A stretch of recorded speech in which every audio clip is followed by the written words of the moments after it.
Hey everybody, it's TR again from T-Man Performance. I know we've been promising you guys a video on our new valve spring, so Sierra and I are going to take the time today and kind of do it. And then we're going to follow up next week with the way that we check all of our spring rates, the way we map all of our valve springs, and how we do things before they're installed on the heads and before they're shipped to the customer. This is a spring that was designed for us by Joe Hornick. It is for the Milwaukee, and you can see here that it is designed here to fit the lower collar, so we do not get a lot of dancing around. On some of the other previous springs that we have been sent to use, there's a lot of clearance here, so this is designed exclusively for the M8 style seal.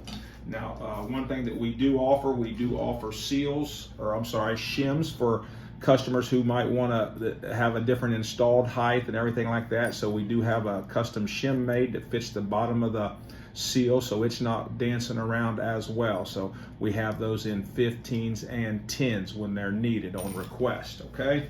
So one of the things I wanted to show you was kind of the difference. Now, we elected to do a tool steel top retainer. Now this is a C300 tool steel. Now this is the same type retainer that Joe makes for all the circle track racers, all your endurance racers, and a material that he is very fond of as far as stability. He kind of refers to it as his one and done.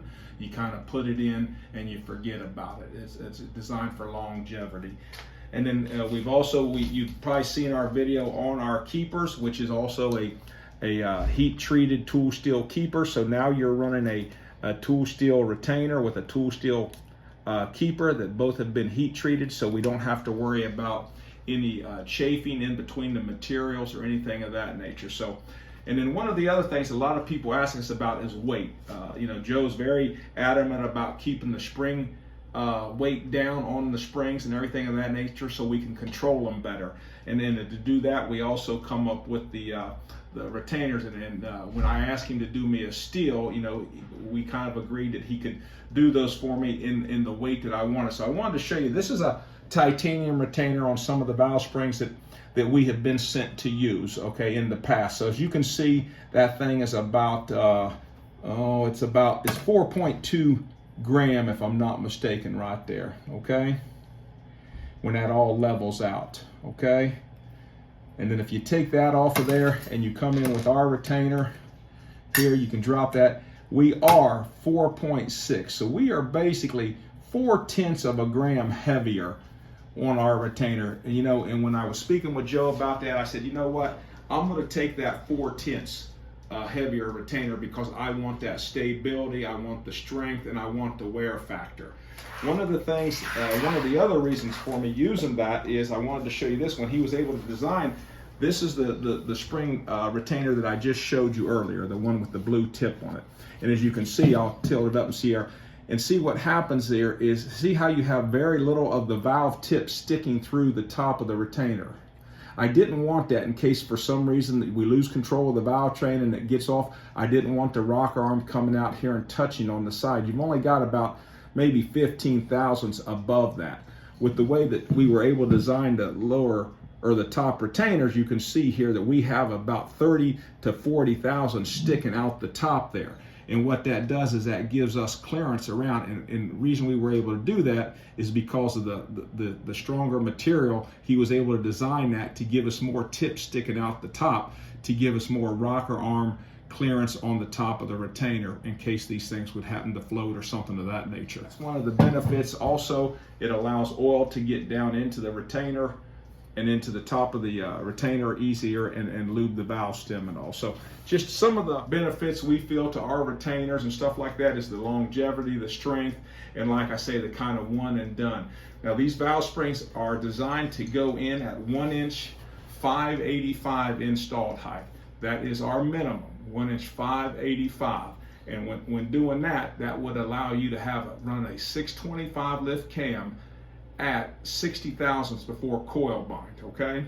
So that's kind of where we're at. So one of the things I recommend is if you're not comfortable in setting these valve springs up, you do have to have a valve spring install checker and things of that nature to really do it right, then we would be more than happy to do that for you. We've got 4 sets of heads in here right now that people have sent us, and we're just setting them up for them and setting up the springs and all the installed height for them. But we would like to see these be installed at 1-inch 585.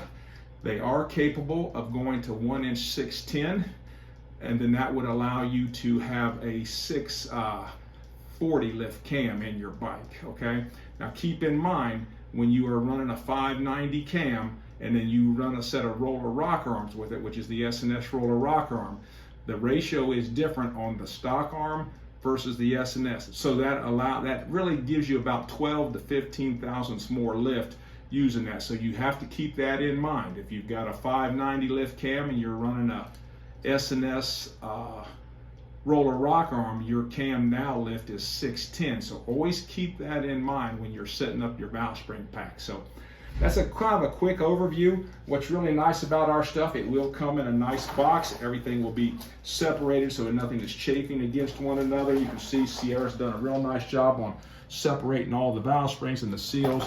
The top keepers and the retainers and everything comes separately. And then if you think you might need shims, you can just ask her and she'll be more than happy to supply you shims so that you can get anywhere you want to go.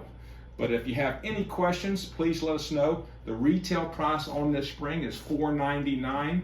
So, and they are ready for shipping. So like I say, if there's any questions that you have, please let us know and we'd be more than happy to get a set out to you. Thank you very much.